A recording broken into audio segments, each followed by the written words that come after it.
네, 배우 송선미 씨의 남편을 살해한 20대 남성이 오늘 구속됐습니다.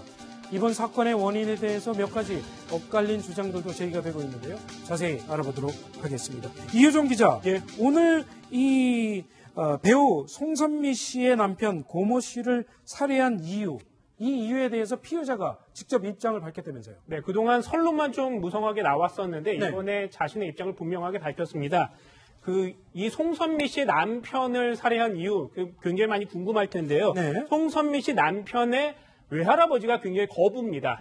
그 재산 상속 과정에서 그 돈을 장남에게만 이렇게 넘기고 또 장손에게만 넘겼기 때문에 네. 어머니 입장에서는 굉장히 불만이 많았고요. 네. 거기에 관련해서 재산 상속 소송을 준비 중이었습니다. 거기에 관련해서 이 조모 씨가 도움을 주기로 하고 접근을 했고 2억 원을 받기로 했는데 1,000만 원 정도밖에 지급하지 않아서 화가 나서 이랬다라고 명확하게 얘기를 했고요. 그렇군요. 조 씨의 얘기 한번 들어볼까요? USB에 관련 자료를 담아서 갖다 주면 2억 원을 주겠다고 그랬다. 그래서 갖다 주려고 했더니 2억 원과 달리 1,000만 원밖에 주지 않았다.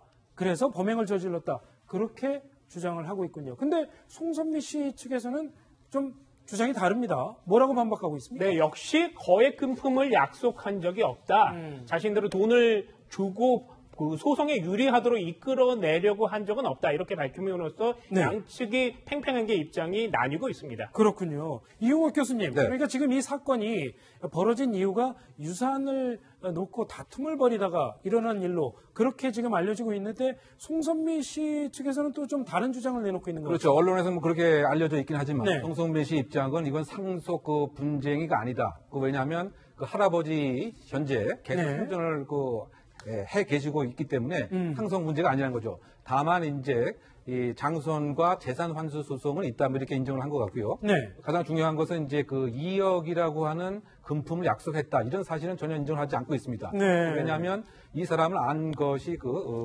4일뿐이 되지 않았고 지금 1,000만 원뿐이 받지 않았다. 그래서 앙심을 품었다고 하는데 그건 네. 전혀 아니다라고 얘기하고 있고요. 그렇군요. 그리고 지금 수사의 관건 자체는 정말 USB에 소송과 관련된 자료가 있는 것인지 예. 또는 제가 생각할 때는 장손, 일본에서 알았다고 하는 장손에 대한 참고인 조사를 통해서 이 용의자 조모 씨가 정말 지인이었고 운전을 도와줬는지 이런 것들에 대한 수사가 앞으로 좀 보강이 될 필요가 있다고 보입니다. 그렇군요. 김태현 변호사, 그러니까 이 실제로 돈을 주기로 얼마나 주기로 약속을 했는지는 좀 재판이 좀 이루어져 봐야 알 수 있을 텐데 어찌됐건 상당히 미리 준비해간 흉기를 가지고 한 번에 사람의 목숨을 뺐었단 말이죠. 그러니까 100번 양보해서 송선미 씨 말이 다 틀리고 언론에 보도가 났던 그 피의자의 말이 다 맞다고 하더라도 100번 가정입니다. 네. 그렇다 하더라도 저 범행이 정당화될 수는 없는 거죠. 2억이 아니라 정말 20억을 주기로 했는데 단돈 1,000만 원에 10만 원을 줬다. 네. 그렇다고 해서 죽여도 되는 겁니까? 그렇죠. 그건 아니거든요.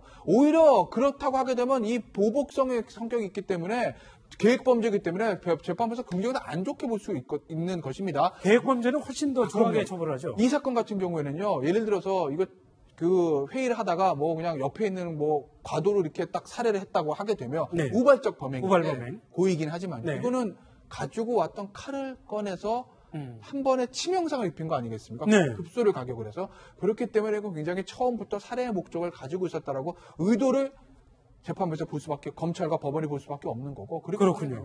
중형이 예상이 되는 거죠. 물론 그 와중에서 왜 살해를 하게 되는지 그 살해 동기 차원에서 여러 가지 이유들은 조사를 하겠지만 네. 그게 이 사람의 유무죄와 형량에 저는 크게 영향을 끼치지는 못할 거라고 봅니다. 그렇군요. 아무래도 송선미 씨 측 부부가 피해자이다 보니까 누리꾼들도 상당히 송선미 씨를 응원하는 그런 글들을 많이 올리는 것 같습니다. 좀 이런 게 재판 과정에 좀 영향을 미칩니까? 그렇진 않고요. 네. 어차피 피해자 측이기 때문에 피해자 측을 불쌍하게 생각하는 마음들은 다 똑같지 않겠습니까? 네. 송선미 씨가 또 졸지에 또 남편이 잃게 됐으니까요. 근데 네티즌들이 송선미 씨의 피해자 측을 불쌍하게 한다고 해서 그걸 가지고 재판부의 형량에 영향을 끼치고 그런 일은 없는데 일단 처음부터 뭔가 의도를 가지고 살해를 했다는 점에서 이 죄질, 이 범죄의 태양 자체가 굉장히 안 좋기 때문에 충분히 네. 예상된다고 제가 말씀을 드리는 거죠. 그렇군요. 자, 또 다른 연예가 소식 한 가지 다뤄보도록 하겠습니다. 지난해 10월 서울의 용산구 자택에서 탑 씨와 함께 대마초를 피운 혐의로 구속된 연예인 지망생 한모 씨가 한 언론사와 인터뷰에서 입장을 밝혔습니다. 김태현 변호사, 예. 탑씨는 판결이 났고요. 그렇죠. 연예인 지망생 한모 씨 예. 항소심을 진행 중이죠. 탑씨는 일단 징역 10월에 집행유예 2년이고요. 추징금 네. 1만 2천 원이 나왔죠. 그런데 본인이 항소하지 않고 검찰도 항소하지 않았습니다. 네. 그러니까 판결이 확정돼서 끝난 거고요. 그런데 한모 씨 같은 경우는 징역 3년에 집행유예 4년에 추징금 87만 원을 넣고 보호관찰 120시간. 네. 탑에 비해서는 좀 형량이 세지 않습니까? 네. 아무래도 한 씨가 이 대마초를 좀 많이 했고 그리고 이제 판매한 혐의들도 있어서 그래서 이제 좀 형이 좀 중하게 나오는 거죠. 그런데 이제 본인은 불복하고 항소를 했기 때문에 지금 항소심이 진행 중인 겁니다. 그렇군요. 자, 과거 재판에 참석할 당시 탑씨가 자신의 입장을 밝힌 적이 있었습니다. 현장의 목소리를 한번 들어보고 계속 얘기 나눠보도록 하겠습니다. 많은 분들께 다시 한번 무리를 일으킨 점에 진심으로 반성하고 죄송하다는 말씀 전하고 싶습니다. 죄송합니다. 자숙하고 있습니다. 정말 잘못을 계속 뉘우치고 또 뉘우치고 또 반성하고 있습니다. 정말 많은 분들께 정말 죄송하다는 말씀밖에 드릴 말씀이 없습니다. 죄송합니다. 네. 탑씨가 죄송하다고 고개를 숙이는 모습을 봤습니다. 지금 그런데 애초에 알려진 것과 달리 지금 이 한모 씨, 연예인 지망생 한모 씨가 애초에 알려진 것과는 다른 지금 주장을 펴고 있는 거죠. 그렇죠. 이제 처음에는 탑 씨의 입을 통해서 우리가 알 수밖에 없었으니까 네. 한 씨가 필 때 같이 폈다. 한 씨가 권유해서 폈다. 나는 이제 수동적으로 한 거다. 이런 취지의 얘기를 하지 않았습니까? 네. 그런데 한모 씨가 이렇게 얘기를 한 거죠. 처음에 권유한 건 탑이었다. 검색어 1등으로 올린 이유가 있죠. 네. 나는 단 한 번도 권유한 적은 이렇게 얘기를 했습니다. 저 얘기를 왜 했을까냐는 건데 만약에 저게 이제 진술을 바꾸는 걸 제가 말씀드립니다. 네. 지난 3월에는 대마 공급책으로부터 받은 대마초를 탑과 함께 흡연했다. 그렇군요. 그래서 잠깐 진술이 바뀝니다.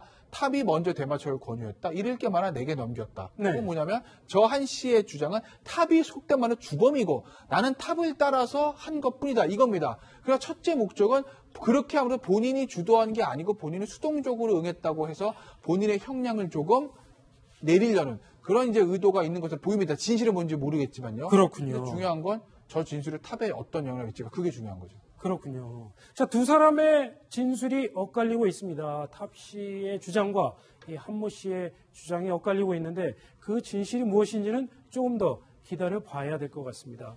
자, 다음 소식 10번째로 저희가 준비한 소식입니다.